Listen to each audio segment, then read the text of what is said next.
spawn a couple more or put on more pressure with them. Really interesting sort of interactions between. And yeah, all these cards are cards that you find exactly card for card in that Grim Patron Warrior. Dr. Boom usually runs double Sludge Belcher. Sometimes only runs one Raging Worgen. Sometimes runs two, but a lot of times that second Raging Worgen is subbed out for Emperor Thorson. I know the deck hasn't been around for that long, but those are usually common substitutions. Yeah, so we could well see a very, very early Doctor Boom here. We saw the Wild Growth coming in. The Innervate is going to come out very soon as well. And that'd be a pretty good way to respond, but I guess those bombs could be pretty nasty against Grim Patron. They could actually do Chakki a lot of favors. One thing that Grim Patron Warriors do not run is Big Game Hunter. It's very common for most of the Grim Patron Warrior decks that I've seen to not run Big Game Hunter. So a turn 5 Dr. Boom actually could be very problematic. And I'm not sure what he's going to decide to develop here. He might just... Oh, wow. Just going to armor up. So yeah, if Dr. Boom does come out this turn, he's going to have to like throw a weapon charge into it and execute it. It's going to be really rough. And there it comes. Yep. Doctor 4. Since he Wild Growth, so that's turn 4. Wild Growth into pass into Innervate and Dr. Boom. He does have cool Taskmaster, so he gets the execute enabler. Yep, that's pretty important, though. That cool Taskmaster could be really useful later on. Yeah, cool Taskmaster is also a card that can be used to help combo with Grim Patron later on. You can get an extra Grim Patron, it'll have charge plus 5 attack, summon an extra one, but you have to do this. You can't leave the Dr. Boom up for an extra turn, because that's damage that you can't afford to take. Unlike Control Warrior, there's not as much life gain in Grim Patron Warrior, so a lot of decks that pressure, Grim Patron Warrior struggles with. Unless their pressure comes from small drops like Paladin, where you can get huge Grim Patron combos later on in the game. Yeah, so the Thorson coming down is going to give some pretty cheap Druid of the Claws and Sludge Belchers here, and that's some pretty nice value. It's not necessarily what he'd want as the targets for it, but there's the Whirlwind. So looking at the Warsong Commander and the Raging Worgen, we could see some things start to come in the next couple of turns. No Grim Patron so far. Still waiting on that making an appearance, and that is the problem with some of these decks, like the Hobgoblin decks as well. They're very, very weak decks unless you can draw specific cards, and that is what makes them weak. Yeah, that's very true. And he does have a couple pieces of the combo right now. The main goal of Grim Patron Warrior is just to buy time until you draw into some piece of your combo. There's actually a couple different combos that you can use to win the game. One being Warsong Commander with big Frothing Berserkers, which is sort of, or Raging Worgen as well, which is sort of like the old classic way for those aggro combo warriors, Math Warrior, whatever, to win. Grim Patron Warrior kind of makes it more consistent, makes the one-turn kill or makes the combo warriors a little bit more consistent because you add one extra combo in there that you can use to put a lot of pressure and win games. So he's looking at the Druid of the Claw here. He's just going to match the taunt, which I guess is pretty good. It's a slightly more powered taunt than the initial body of the Sludge Belcher.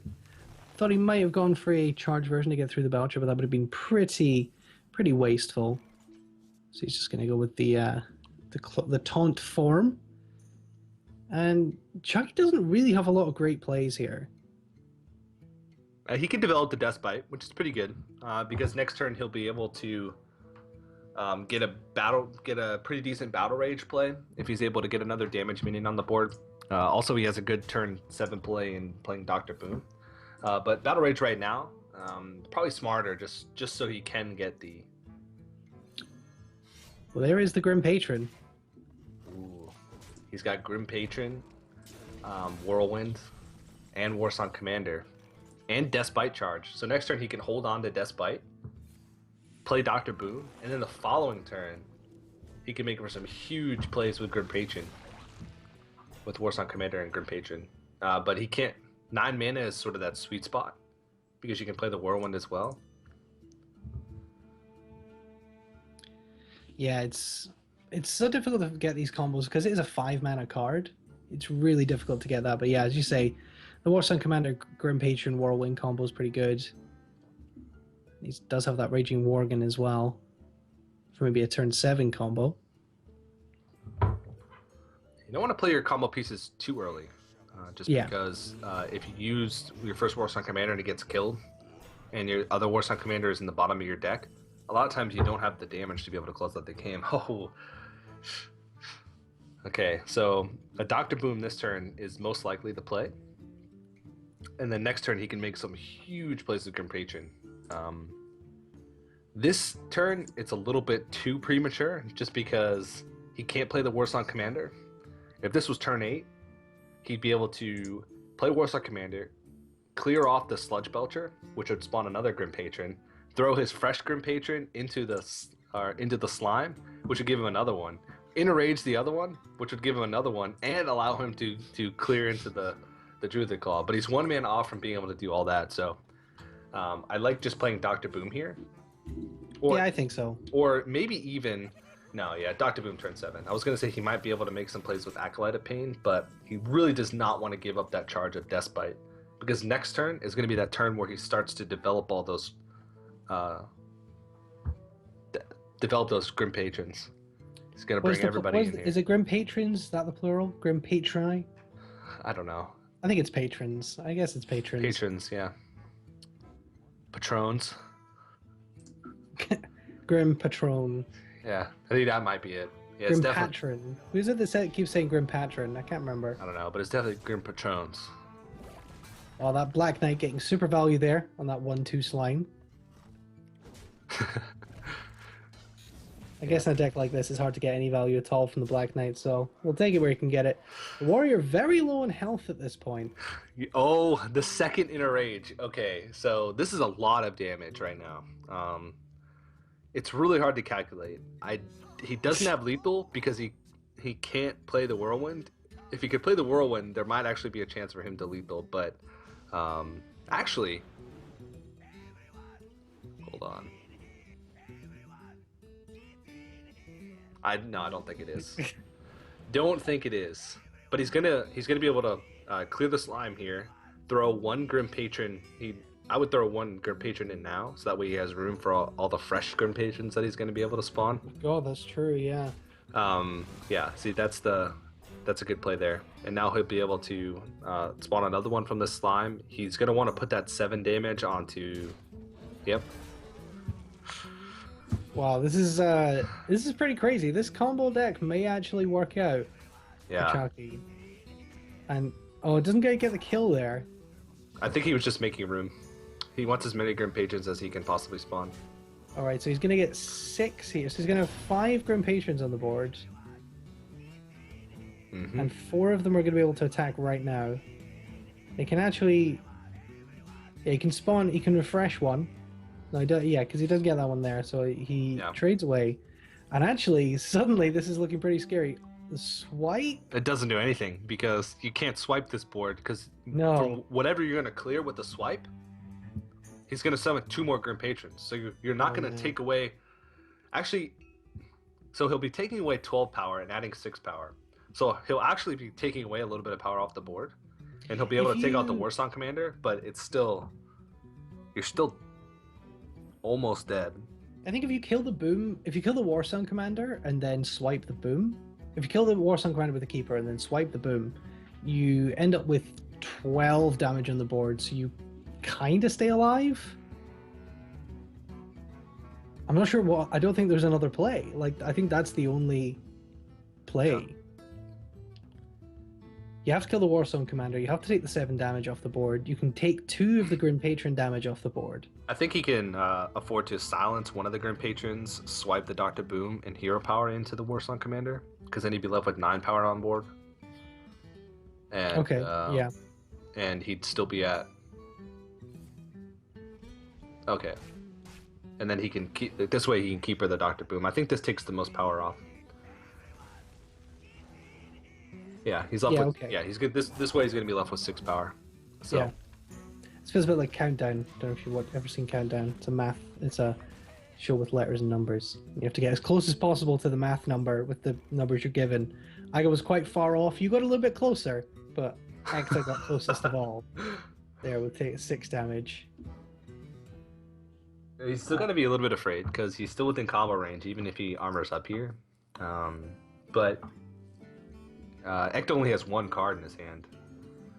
So he'd have to have 1 piece of the combo and then draw into the second piece of the combo to have any chance of winning. Because here he can actually throw a Grim Patron into the Keeper of the Grove, spawn a fresh one, then Whirlwind, clearing off the Keeper, and spawning 2 more Grim Patrons. And if you throw down Frothing, Berserker, that's... And Acolyte of Pain, you can draw a card and have a huge Frothing Berserker on the board all at the same time. He's not going to go for the Frothing here. Okay, Sludge Belcher. Oh, Sludge Belcher, perfect pickup. Yeah. He wanted to draw a card with as much mana remaining as possible. So if he did draw into something that changed his play, it'd be better. So that's the strongest play there. And that's going to be game. There's... He can innovate out of Shade, but it's not going to do anything. So, Grim Patron Warrior in its debut for Chakki is going to take game 1. That's pretty cool to see. Well, sadly, that means we're only going to get to see one game of this. You can run 2 sprints. You can run 2 sprints with a Dr. Boom. There's not many variations you can make for it. But Emperor Thorsan, these 2 decks are a prime example of cards that Emperor Thorsan had a really big effect on. Classes that usually have a lot of cards in their hand. That rely on big combos like Freeze Mage, Oil Rogue, mid-range Fast Druid, decks like that. Yeah, absolutely. We see the Thorson there for Ekta, which is we've seen do a lot of work for Rogue. It can really, really create huge turns. Explosive Sheep, that's a card I'm never really sure about in Freeze Mage. I feel like it is definitely a tech card. Obviously, things like Cone of Cold come into that same slot. I'm never convinced of Explosive Sheep. I'm not sure how many matchups you actually get to use it in. Mm-hmm. Zoo is a good one, but even sometimes against Zoo it can be kind of weak. It's pretty strong against him Gang Boss. Yeah, it's pretty weak against him Gang Boss. Yeah. And those decks, those aggressive decks, unless they overextend, which you would hope people wouldn't really do at this level. Yeah. They can just refill the board. So I'm never entirely convinced, but it does definitely have some values a lot of the time. So it's one of those tech cards, those swing cards in the Freeze Mage deck that is really just a question of taste, I guess. Right now he's thinking about whether or not he can afford to delay his Arcane Intellect and get greedy and draw out of his Acolyte of Pain before it gets traded into, but playing Arcane Intellect on turn is actually really important. So he's still going to get a draw from the Acolyte. Not the worst thing in the world, but most likely will get traded into here. The Rogue in this matchup really wants to pressure. They want to make a huge turn. They want to force the Mage to play defensively as soon as they possibly can. So it's not... it's a pretty normal thing for Rogues to just start piling on the damage early on, throwing spells at the face, throwing dagger and oil on really early, just to apply as much pressure as possible to make that mage play defensively. So that's one of the ways that Rogue can win this matchup. Yeah, and these minions are not too much of a problem here for the Freeze Mage, but they're certainly a little bit annoying, as you say, Ekta, looking to put the pressure on. It's not... I guess the Explosive Sheep, this could be a turn for it here. You could hero power it, but it doesn't feel entirely useful. But that's what he's going to go for, just to clear out this board. Yeah, that's about the best use you're going to possibly find for that card in this matchup. Yeah. And there's a Lotheb. We're going to see when Ekta decides to play that. That's such a crucial card in this matchup. Yeah, you have to play it now just for the tempo, just for the damage. Start applying pressure. Usually in most matchups, that's a card that you save for like post Alexstrasza. But once you get to the phase where you're getting Alexstrasza as a rogue, you've most likely already lost the game. So a lot of times you don't have a chance to even play Lotheb later on. That is true. It's fair enough. We're going to see the Doomsayer. We could well see a sap on the Doomsayer, I think. I think that's a pretty strong play. Or he might just deal with it. He can Emperor Thorson and then backstab through the Loatheb in.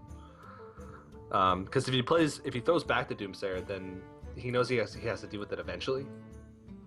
When his creatures are frozen and he doesn't have any other way to deal with it, I think that's when the sap should come out. Yeah. With the backstab in hand as well. Backstab, not a card you're going to get a huge amount of use of in this matchup. Yeah. So yeah, you're thinking right. Backstab, yeah, that's what we're going to see here. He's going to deal with this Doomsayer, and he's got 2 5/5 bodies on the board. That could be pretty threatening, especially if he had an oil in hand. Which he doesn't, but does have prep sprint.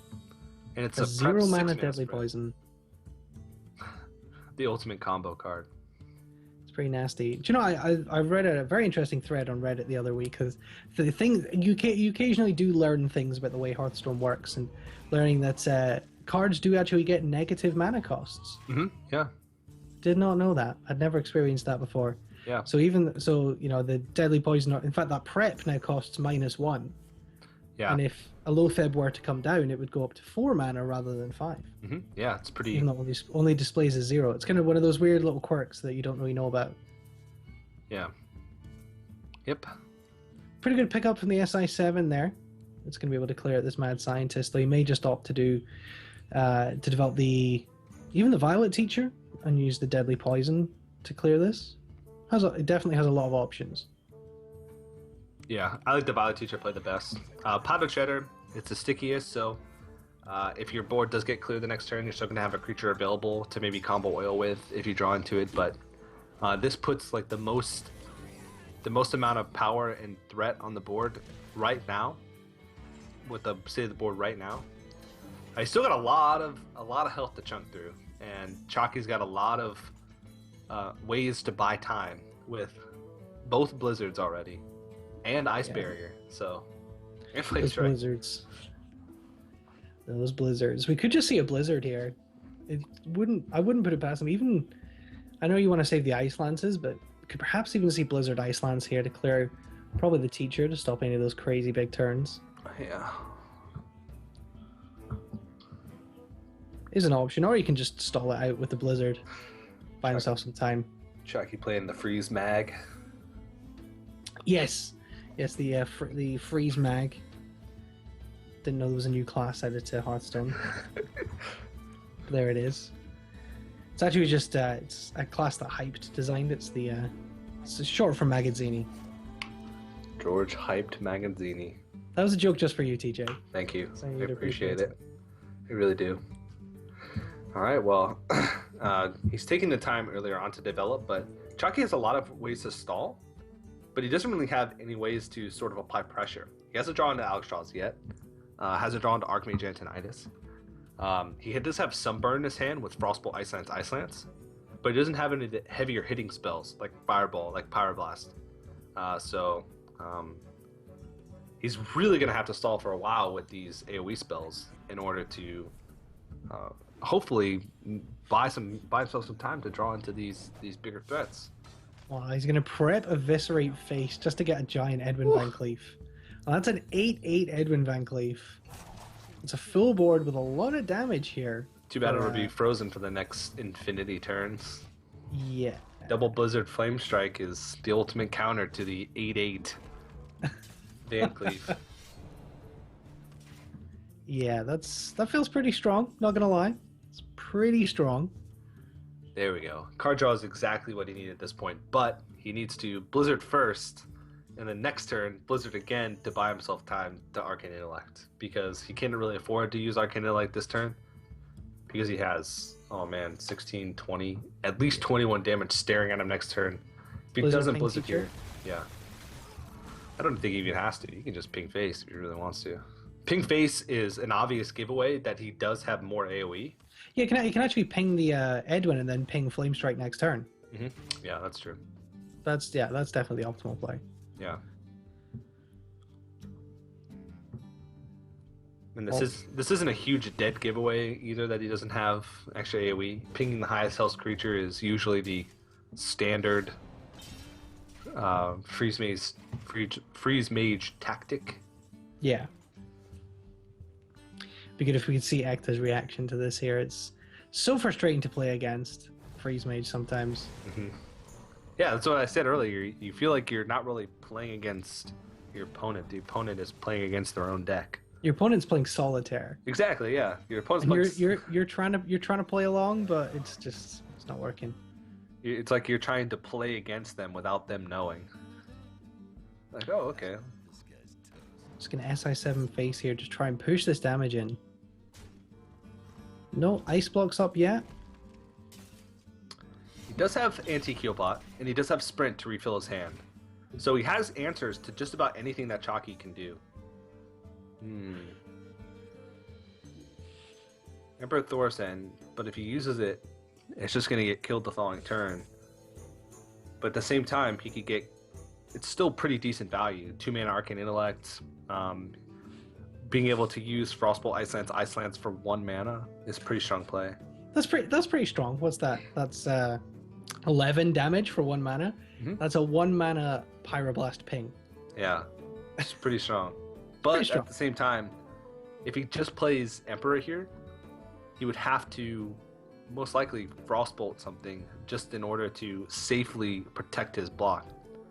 So I think that Arcane Intellect might be the better play here, and then using Blizzard as sort of an emergency tool. You could also Blizzard and then play Mad Scientist and ping something off.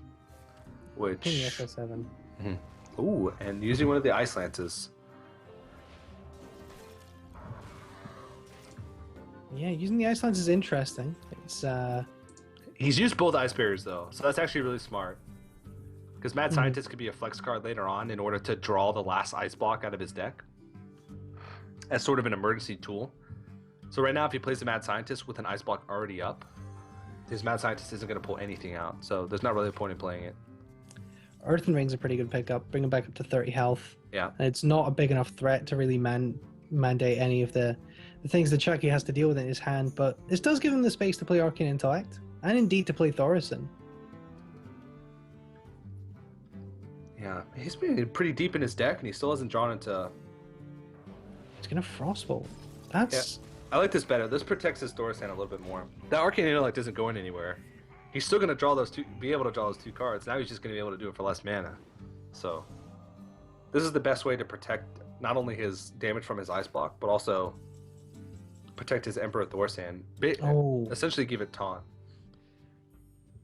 See, what do you think about the Violet Teacher into Fan Eviscerate?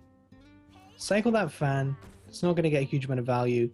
Yeah. And build up a Violet Teacher. Yeah, so that's what he's going to do. He's going to draw a card off the Fan of Knives. Deadly Poison. 2 flurries in hand as well.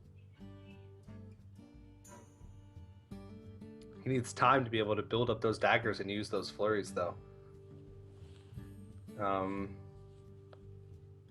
Yeah, I don't see why he wouldn't eviscerate here. And I would even go ahead and go so far as to... Well, I don't know. I don't know if he wants to equip the Deadly Poison. The Deadly Poison could be an activator for Tinker Sharp Soil the following turn. Yeah, I think so. So holding on to that might be the better choice. Because he's not guaranteed a target to be able to sap, which would be the other activator that he would use. If the sap could be pretty crucial here, like you said, the Mad Scientist could be used to pull that final block from the deck, and if ECTA's able to put in a big Blade Flurry here to maybe finish Chakki off, actually being able to sap the Mad Scientist to avoid that block coming up could be pretty crucial in the end. Mm-hmm. So we'll see if that ends up being a big heads-up play, but there we go. We have Alexstrasza and Pyroblast finally coming into hand for Chakki. Yeah. But unfortunately, just a turn too late on the Alexstrasza to be able to play it this turn. Oh, man. So there's really not much damage facing the board for him to Frostova, but he sort of has to. Just because he can't afford to have his block pop this turn. The worst time to have your block popped is right before the turn that you would normally Alexstrasza, because that gives you almost no chance to win. So Frostnovaing now, even though there's not too much power facing on the board, is the better play. Next turn he can Alexstrasza. The following turn opens up opportunities for him to draw into that last bit of burn that he'll need. He's almost out of cards here, Ecta. So Chakki should know exactly what he has. pretty much. He knows he's not seen any flurry. He knows he hasn't seen either Tinker's Oil, if there is two. So he's just going to flurry here, I think, just to build up an extra apprentice on the board and to be able to clear a new dagger. And 2 damage, yeah. He's trying to put out as much damage as possible. Oh, flame strike off the top. Yeah. I think you need to... Oh, man. Yeah, you have to do that. You have to get to a point where you can play the Alexstrasza and buy as much time as you can to draw into damage. Because right now, if he plays Alexstrasza, there's no guarantee that he'll win next turn. Because he'd have to be able to play Pyroblast and his other burn spells 2 turns in a row. Does he have enough damage to pop it here? I don't think so, no. How much damage does he even have? He has 12 damage. And the only minion left as a target for Tinkers is the anti-heal bot. Yeah, I think he's out. I think he's out of steam here. That flame strike off the top might have just won Chakki this game because there's nothing left. Yeah, if he develops this anti-heal bot right now to try and get something to combo with oil, he won't have that anti-heal bot for after the Alexstrasza. So he sort of has to go all in. Ooh, and this could be the only play for him to make. Yeah, I think you're right. Because this turn he's going to play Alexstrasza. The next turn the block will be popped. But then he should have drawn to enough burn by that point. Or be able to... Because this play... Oh, man. Yeah. He's sitting at 30 health, but he could well be dead here, to be honest. This is really one of the... This is Freeze Mage right here. This is a perfect illustration of another Freeze Mage scenario, which is the mage just outlasts you. Yeah. I've actually... one of the players was a really big advocate of Freeze Mage's Firebat. I've spoken to him about this deck a lot, is that just there's so many different ways to win, and just fatiguing your opponent out is one of those ways. And the Fireball and the anti-heal bot, I think Chakki realizes that that's the last minion. Yeah. Yep, ECTA's going to go ahead and concede. Such a good heads-up play from Chakki there to be, as you said, counting the cards, knowing what's left, and just being, and the power word shield. Yeah, he's going to go ahead and keep those. ECTA, just so stoic. This entire time he's been playing, he has not Hasn't moved. Hasn't moved an inch. Looks like he's outside as well, which is an interesting tactic. Yeah. You can play Hearthstone on your phones now. You can play Hearthstone from anywhere. This is absolutely true. I'm surprised we haven't seen any people playing from the toilet yet. I did say when the mobile came out, I said, how long will it be before some tournament gets sponsored by like HTC or something, and all the players have to play on HTC phones? Well, there's some Hearthstone teams that are sponsored by it, so I guess that's as close as you can possibly be. Yeah, this is a pretty good start. Circle of Healing would be like the ultimate start. But this is pretty good as well. Being able to have something to place on the board early, being able to have that Northshire Cleric out there early, or better yet, both Northshire Clerics out there early. Yeah, I mean, you do say never go full Northshire, but at this point it feels like it's not too bad. I mean, what can Chakki do here? What can ECTA do here? Does he sap the 1/5? Is that a thing? No, he's just gonna have to dagger up and pass. Yeah. And Thought Steal. That's not a bad turn 3 when your opponent's played absolutely nothing to this point. That's a reasonable Thought Steal. Eviscerate's good because it can help you deal with your opponent's Azure Drake, which in all of the cases would be really tough for Priest to deal with. This matchup still, though, is very, very much in favor of the Rogue. Even if they don't get an explosive start, even if the Priest does have a good start like this, unless you're applying large amounts of pressure early on, which 2 Northshire Clerics aren't going to do, then the Rogue's just in a great spot. They want to be able to just buy a lot of time. They want you to play really slow so they can draw into their big combo pieces. And they want to get to that point where they can just play Azure Drake and pile each other on curve and have it not be able to be dealt with. Well, there is the injured Blade Master. He's going to be able to play that with the Circle. So the Circle of Healing comes out. He's going to be able to play Blade Master Circle, draw a card. I think when you're Thought Stealing against a Rogue, to be honest, any Thought Steal that brings you 2 usable cards, I would say is really good. That's true, yeah. Rogue is one of the weakest classes to play Thought Steal against because there are so many things. Blade Flurry, Deadly Poison, and Tinkers. That's 6 cards in the deck that are completely dead if you Thought Steal them. Yeah. It's a really good point. Really good point. So if you can, the fact that he drew a Shredder, which is really good value, and Eviscerate, which is good damage, is that's pretty good. And it's always nice to be able to get minions off Thought Steal that are good, and that you can then play and your opponent doesn't know have come from Thought Steal. Yeah. So they haven't yet added the Unstable Portal kind of graphic where you can see this came from Unstable Portal, this came from Thought Steal. The Violet Teacher Prep Sap, one of the strongest turn 4 plays that you can make, one of the strongest tempo gaining turn 4 plays that you can make as a rogue. And it's that's both the Northshire's done. Oh yeah. This is pretty solid stuff here from ECTA. Yeah, this is really hard for Chakki. I mean, I guess you Sludge Belcher, but you think the Sludge Belcher probably dies. Yeah, you're just throwing it out there to try and stall. I mean, he does have a way to... The only thing I can see him doing is trying to clear off something with Eviscerate here, and then maybe Circle of Healing the injured Blade Master, since he knows that sap is gone now. At least one of the saps is gone now. So yeah, this play I think is a little bit better, because you're being proactive. You're clearing off a threat, you're also building up a strong board, instead of just putting a Sludge Belcher out there to try and buy some time. So yeah, it's not bad. I do like developing the injured Blade Master because it's just so difficult for really any class to deal with. It's in that sweet spot where it's just the stats are distributed so well if you can heal it. There's a 15 mana mind control there. It's probably the highest mana cost I've ever seen, apart from I guess Molten Giants when they first come out. Yeah, this is a super vulnerable play. He's forced to play the Sylvanas here just to try and salvage what he has on the board, and he actually clears one of the 1/1s off just to make it more likely for him to steal something better, of better use with Sylvanas. Yep, Fan of Knives, gonna take care of the rest of this Blade Master. Spawn another 1/1, and is he gonna... If it's read the Sylvanas, it's gonna try and it's gonna be a 60% chance that he'll steal a 1/1. So, and even if he doesn't, well, yeah, it's most likely that he's gonna steal it. If he steals Violet Teacher, that's really good actually. Oh, oh, there's the 1/1. He's still gonna lose his Lotheb, but I guess that's not the worst thing in the world, because you're constantly getting value out of Violet Teacher. Really hard for priests to be able to remove effectively without using like Shadow Word Pain or like Shadow Madness into Lotheb, which he does not have that, as we can see. Yeah, this is it's a pretty tough spot for the priest. He's going to go ahead and make that trade. Sludge Belcher are going to come down now. And the rogue very much biding its time.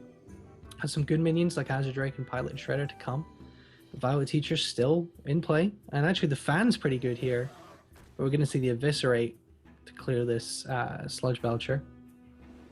And again, just building up these 1/1s, which are going to be really good to clear this slime. So, yeah, just a really methodical approach from the rogue here. It's, as you say, not the explosive start. Didn't needed to win, to be really explosive and get a blowout performance, but just this really slow, methodical play is going to really pay dividends for the rogue. Textbook game of why rogue is just super strong. Again, like you said, he didn't have the most explosive start. He didn't have the best hand in the world, but it's just so hard for Priest to do much because this is exactly what kind of style a rogue wants to play. They sort of like put you on a clock and force you to play defensively the whole game. Oh man, this is... And he's going to be able to clear it off with the Deadly Poison as well, if he so chooses. Spawn another 1/1. That Violet Teacher itself, just the 1/1s from that Violet Teacher have just caused so many issues. Yeah, I mean, not being able to kill that Violet Teacher, I don't even know what he does to kill this Violet Teacher at this point. Doesn't appear to run Shadow Word Pain. Eventually, you're just gonna mind control it. Just get it out of the way. Just fine, come over here. Stay out of my way. Yeah. I don't know if he's going to survive that long, to be honest, with the Deadly Poison and the Tinker's Oil. No, I think he's dead next turn, regardless of what he does. Even if he steals one of the 1/1s and heals up, he'll be at 15. The Tinker, Sharp Sword Oil, Deadly Poison. As long as the Sharp Sword Oil doesn't go onto one of the 1/1s, then he's okay. Well, That's those not are bad. those are pretty good cards, but it's a little bit too late for that. Unfortunately, yeah. Yeah, he's just gonna play the Thorson. I think he realizes he's probably dead. Yeah, and he Hey, didn't. 9 mana mind control. Yeah, It's back. he didn't heal up, so that's lethal no matter where the Tinker Sharp Sword Oil goes. You would only need the Tinker Sharp Sword Oil on the weapon for that to be lethal, I do believe. And it does go on to 4/4. But again, doesn't matter. So ECTA starting his comeback. And again, that's a pretty good matchup for him. Chakki said, hey, come watch so you can see me play Priest in a tournament for the first time and lose. And we'll have to see if he's going to be able to pick up a bat for Chakki. Which I guess isn't that big of a deal. Against Warrior, you don't need to pressure that much. So we see double Shadow or Death in the hand for Chakki. That's pretty slow. Oh, double Circle as well. That's really slow. Yeah, that's rough. That's really rough. At this point, you might want to like coin out a Thought Steal just so you have a turn 3 play to make. Yeah, that's not that out of the question. Chakki might want to rethink his whole let me just bring Priest for the hell of it strategy. Because this is one of the things with Conquest is if one of your decks are weak, just one of your decks, then it can cost you a whole tournament. Oh man, it's so difficult. As we said this with Conquest, like you went 2-0 up with his first 2 decks, bringing something like Priest. It's really difficult to see how you get a win with it against a lot of different classes, and it can be such a liability that you just lose because you can't get a single win with it. Mm-hmm. He did put himself in the absolute best position, leaving it till last, winning 2 first. But it's really hard to see Chakki even coming back from this really slow start. Goes to the Thought Steal, gets a BGH. That could be really useful. Oh wait, he already has double Shadow or Death. Doesn't really need it. Those are actually not the greatest Thought Steals because Cruel Taskmaster is not going to have much use either. Maybe to help him trade up with something later on. But right now, I mean, what is he going to do here? He can throw. Right now, probably his best play is just throw out BGH. Maybe throw a Powered Shield on it to make it a 4/4. Like that looks like his best play here. Shrinkmeister, not really an option. Or maybe it is. I guess he thinks he might use the BGH at some point. What could you possibly use the BGH? Okay, so BGH for Dr. Boom. Shadow or Death, 1 Shadow or Death for Alex Straza, 1 for Grom, I guess. Maybe 1 for Lothab. Baron Geddon. 1, yeah. I guess there's uses for all of them, but I mean, this doesn't even contest with the Armorsmith. That mind control, such a dead draw as well from the Power Word Shield. Like, he has so much garbage in his hand that there comes a point when you have so much garbage in your hand, you think, okay, I have to start drawing good cards now. And he still isn't at that point because he managed to draw mind control in turn 4. Yeah. And 12 armor already from the Warrior. This is really tough. Oh, that's not a bad draw. That's pretty good. Okay, now that he's seen 1 Acolyte of Pain. Acolyte of Pain is usually the card that you want to go for, but there's a lot of good Cabal Shadow Priest targets in Warrior. Armorsmith, Cruel Taskmaster, Acolyte of Pain. He's also thinking, well, maybe I want to save that Cabal Shadow Priest later on for a Shrinkmeister, maybe be able to pick up a Sludge Belcher with my second Shrinkmeister and Cabal Shadow Priest, but he really can't afford to do that. This is his only real play. It's all he has at this point. I mean, all the options in the world for ECTA. He could run the Armorsmith into the Cabal, execute Sludge Belcher. He could completely ignore it and go for Shield Maiden. He can develop Deathspite. Just, as I say, all the options in the world. So much armor that it doesn't really matter. Barely makes a mark killing that Cabal Shadow Priest. This is rough. And Holy Nova, again, talking about dead draws. That's just Holding just over the garbage. chip off 2 in the armor. There you go. Oh, that's like a dragon's breath, but worse. A lot worse. I guess Thought Steal? Yeah, he has a Thought Steal here. And then he'll have to throw out one of his cards because his hand will be full. So probably Thought Steal and then maybe throw out the Big Game Hunter. Because Cruel Taskmaster would just...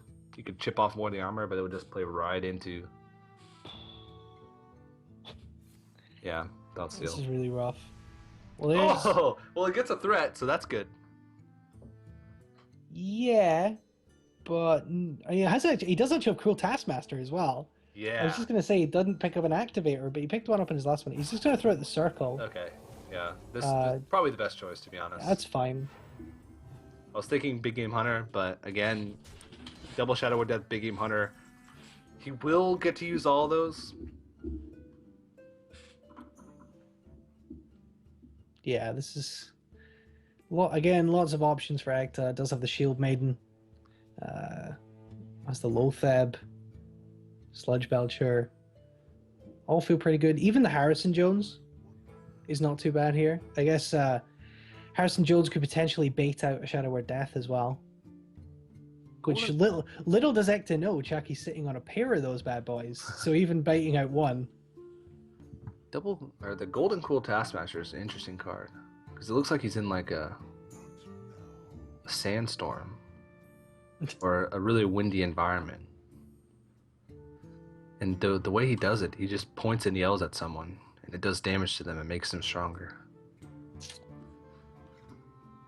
So looking at the Sludge Belcher here, I like the 5-drop because you can armor up and just keep arming up and keep getting out of range that the priest... I mean, people often compare the warrior and the priest, and obviously the hero powers do similar things, but if a warrior can get up to like 45, 50, the priest can only ever heal to 30, and that's...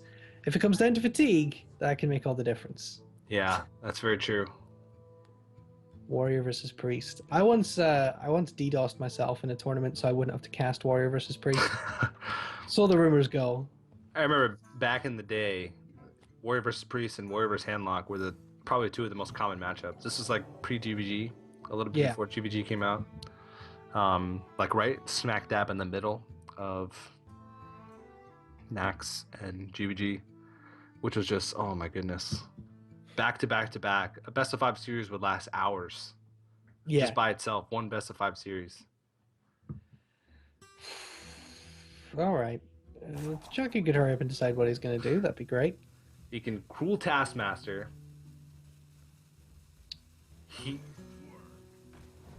Cruel Task, execute. Sure. And trade. Yeah. He does have Light of the Naru to create a creature. But it's going to be really tough because he'll never be able to use it on Cruel Taskmaster. Because it'll never be low enough for him to be able to use it and it still be damaged. Yeah. And there's going to be threat after threat after threat coming out for... I mean, even if Shield Maiden, then Shield Maiden, and then Alexstrasza comes out, Chakki actually has answers to all 3 of those. Shadow Word Death, BGH. Which is ridiculous. But then there's Harrison and Lotheb and Gromash and Baron and Sylvanas. He's going to kill it with a Circle of Healing. Oh, man. Sure. Okay.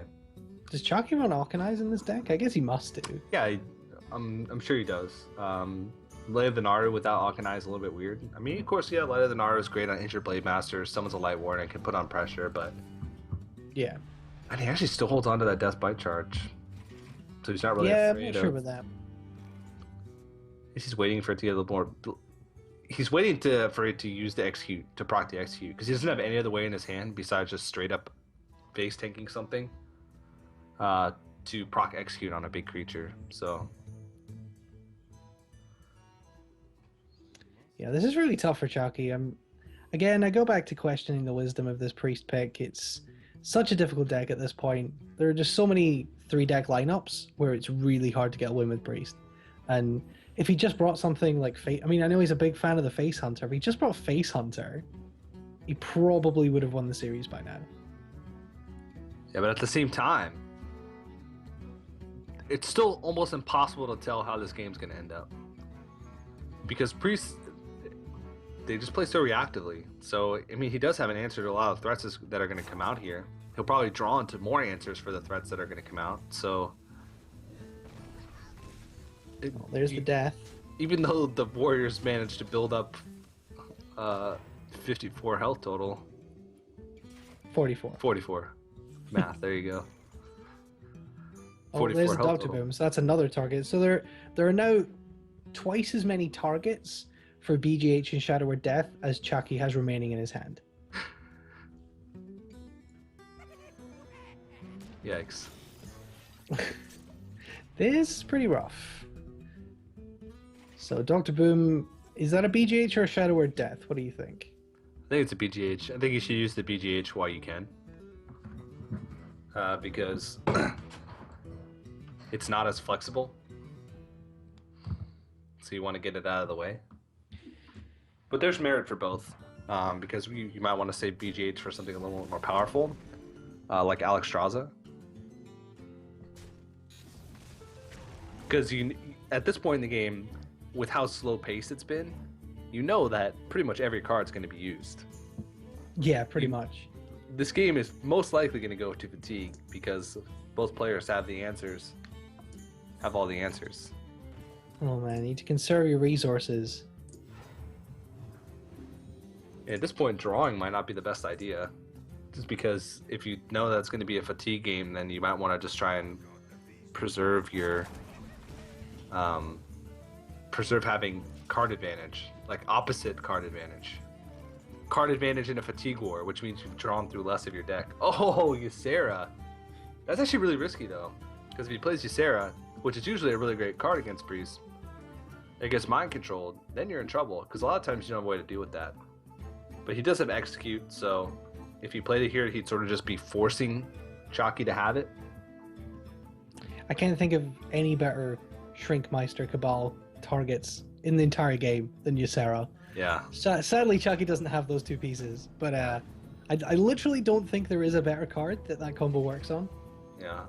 I guess is there a new fort? Well, I guess Malagos, but probably Ysera.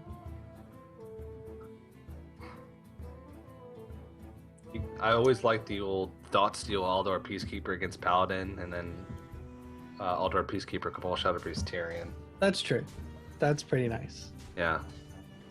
But this Ysera coming over to the Priest side, and actually the Priest starting to build up a board here. It's been very slow. Emerald Drake, that could be really useful as well. That's a pretty good pickup. It's a creature, and right now he's severely lacking strong creatures. He has the Blade Master as well. You could Blade Master Circle Drake, and that starts to look like a pretty scary board. For the time being. We still haven't seen Shield Slams. Brawl. Haven't seen both Executes. He's still got to get through a lot. He's thinking about what he wants to attack here and the follow play. He doesn't have Grom in his hand. Usually you want to set up kills when you use Alexstrasza in this matchup, because going to fatigue is pretty dangerous.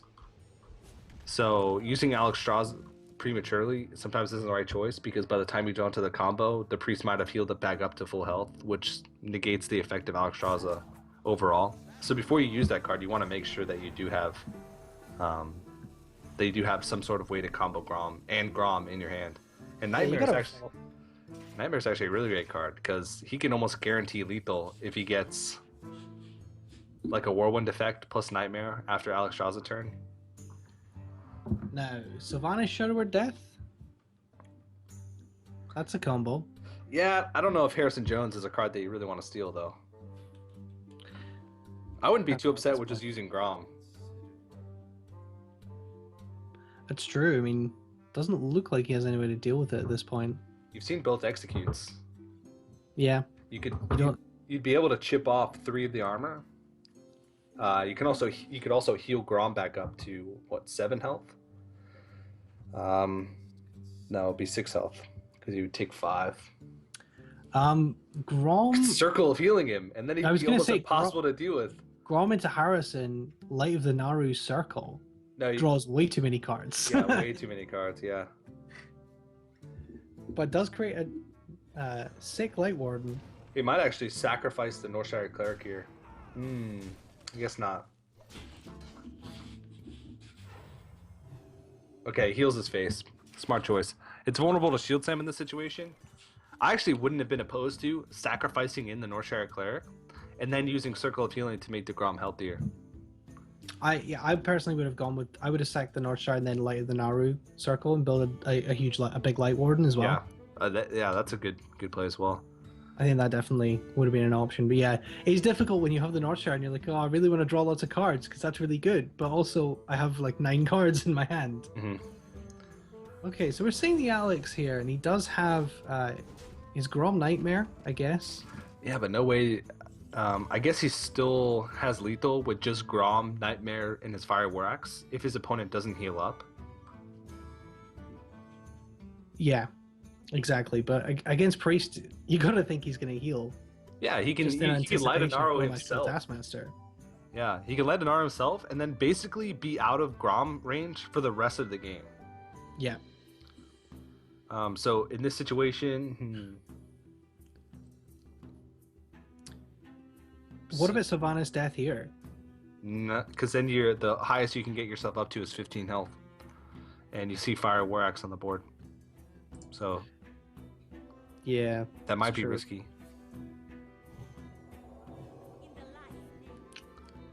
I think you just use the death here. Yeah, They might trade. I think he might try and get it, give himself as much health. Ooh, okay, that's interesting. To be honest, I would have thrown in my Northshire Cleric, light an arrow myself, used Shadow or Death, and then just Holy Nova just to get myself as high health as possible to reduce the chance. So he has 12 damage here. Okay, We're just gonna see. Yeah. now we're gonna see Sylvanas Shadow or Death, most likely. Yeah. Sylvanas Shadow or Death on Sylvanas is pretty good. Yeah, but at the same time, once again, if he does that, he doesn't have any mana left over to heal himself back up, so he's going to be at 14. Now that's still pretty risky. Has he used both Cruel Taskmasters though? I don't think so. I think he's only used one. Because we've seen 2 Cruel Taskmasters, but one was a Thought Stolen one on the side of Chakki, and the other one was used to, I believe, buff up the Acolyte of Pain earlier on. So Yeah, I think so. I don't think we've seen the second one here. But he's actually going to go ahead and just clear off the board and save the Sylvanas Shadow or Death.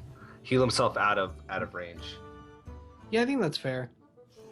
And the Okay. Sludge Belcher is a pretty good answer as well. Yeah. So he's gotten to that armor. He's put him at 26 health, and he's in actually a pretty good position. He still has Shadow or Death left. He's still got bodies left. He's got Auchenized Circle, which is a good way to clear things off. And this Shield Slam could be an activator for Grom with Nightmare to push in for 15 damage. No, he's actually gonna use it to clear off the Light Warden. So still no activator for Gromish yet. And he's starting to run out of cards. This could end up being pretty problematic for ECTA. Yeah, this is tough. Thorison coming down. Okay.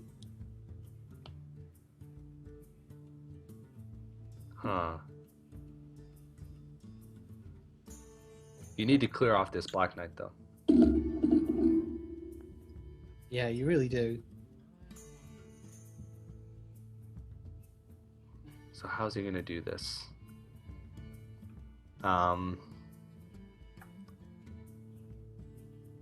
He could. Oh man, this is rough. He would have to Auchenized Circle here in order to clear it off the board. But if he Auchenized Circles, he'd want to heal his own face before he played Auchenai, because he's going to end up trading the Cruel Taskmaster in either way. And he wants to make sure that he heals out of range. Oh wow, this is a bold play. Yeah, it's definitely bold. He has to be very aware of his health, but oh, he thought about it. I think he's probably gonna decide. Yeah, he's gonna go with the Arcanine. Okay, he's gonna get the best of both worlds here. He's gonna be able to play the Emperor, but this is still risky. We're an activator away from lethal here with Gromish. Yep. So let's see. Death Spire. All right. Oh, okay. man. So it's still gonna be a couple turns before he's able to set that up. I mean, he could like go face with the Fire War Axe. He wants to not kill that Arcanine. So if he goes face with Shadow War Axe, develops the Death Bite, and then goes face, he could kill him over a couple turns, but it would mean he would have to not run into any taunts, no Sludge Belchers.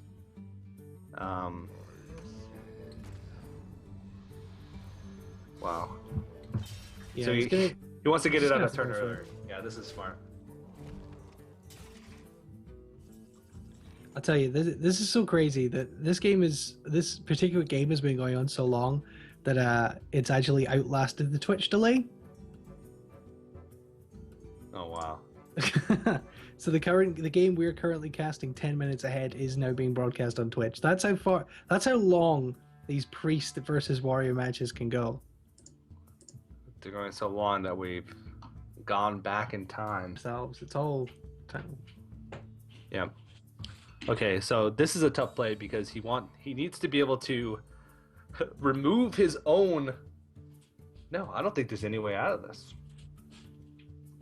He has to trade both creatures in. No, he can't win. He's dead. Yeah. This is really difficult. But yeah, it looks like ECTA's going to be able to pull this one out. A war of attrition between priest and warrior.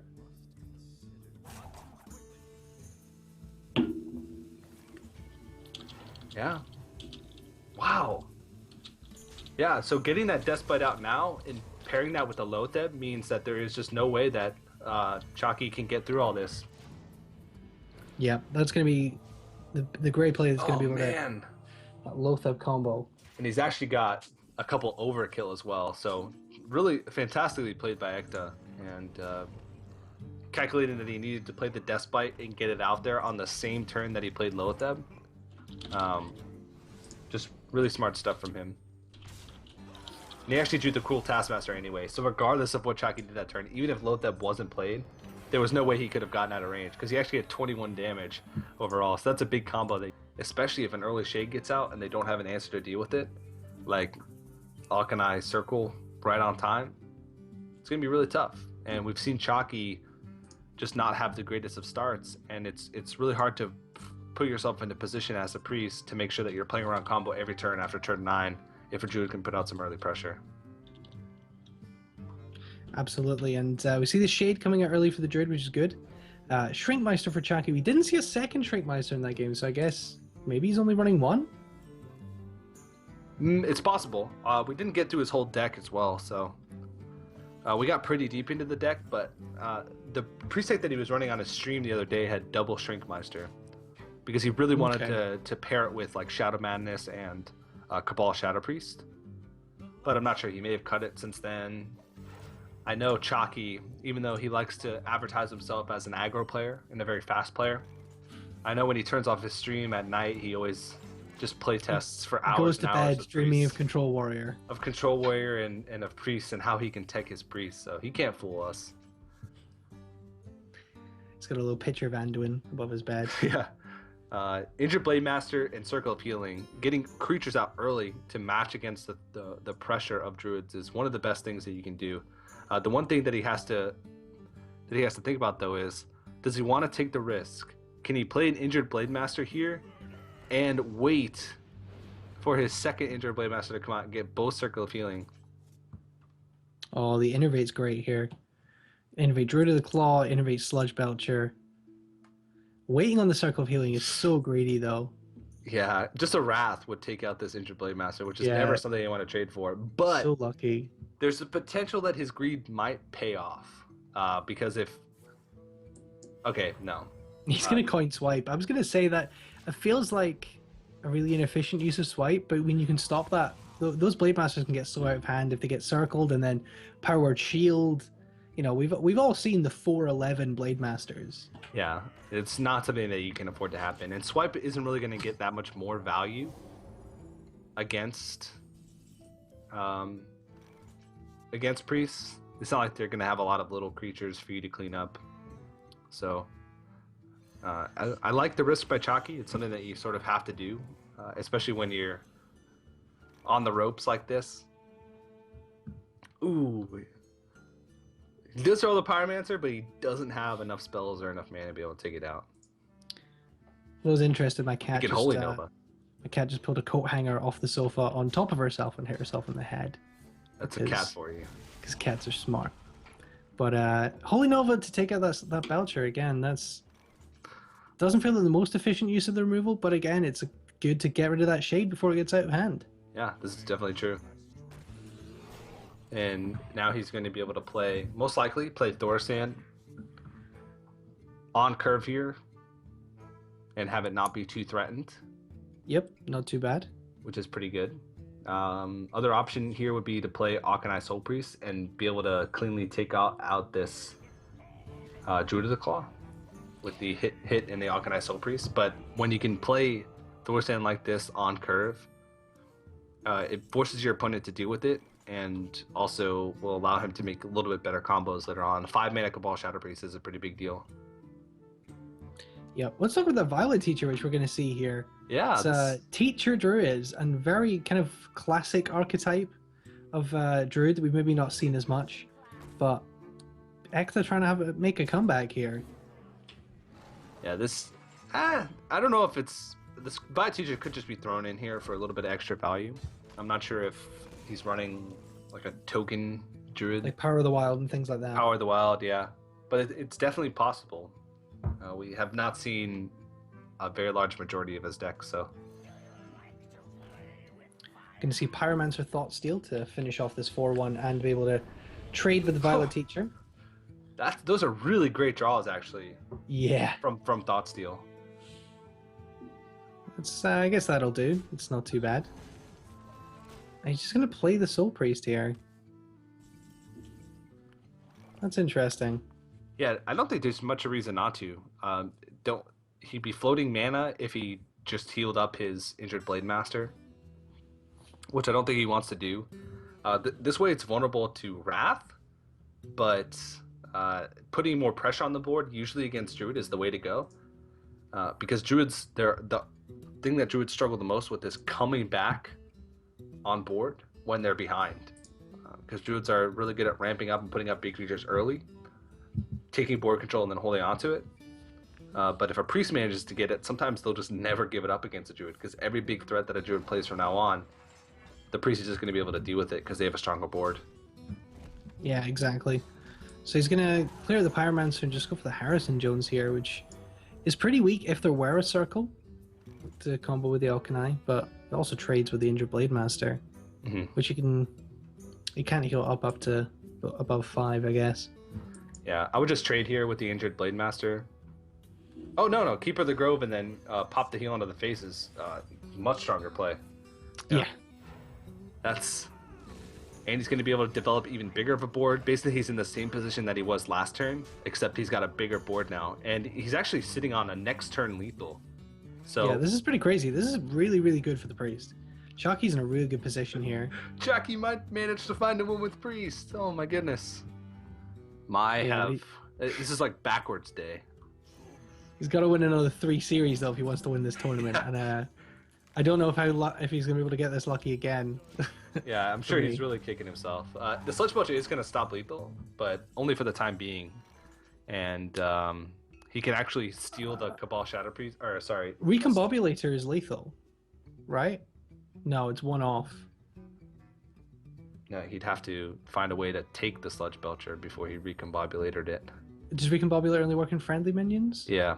Oh, that's a shame. I haven't played with that card enough. I was thinking you could recombobulate the Sludge Belcher and then get something that isn't a taunt. My bad. Nope, but he can Cabal Shadow Priest the Keeper of the Grove, which is one of the best targets that you can Cabal Shadow Priest. And I mean, still set him up for next turn lethal. He can even Recombobulator one of the Keeper of the Groves, because Keeper of the Grove is one of the weakest 4-cost minions. So he's bound to get something stronger, but there's really no need for that. That's kind of just for style points. Well, that's it, right? That's game over. Yeah, yeah. Well play comes out, and the conceded Chakki A finds perfect a win with win. Priest. From 13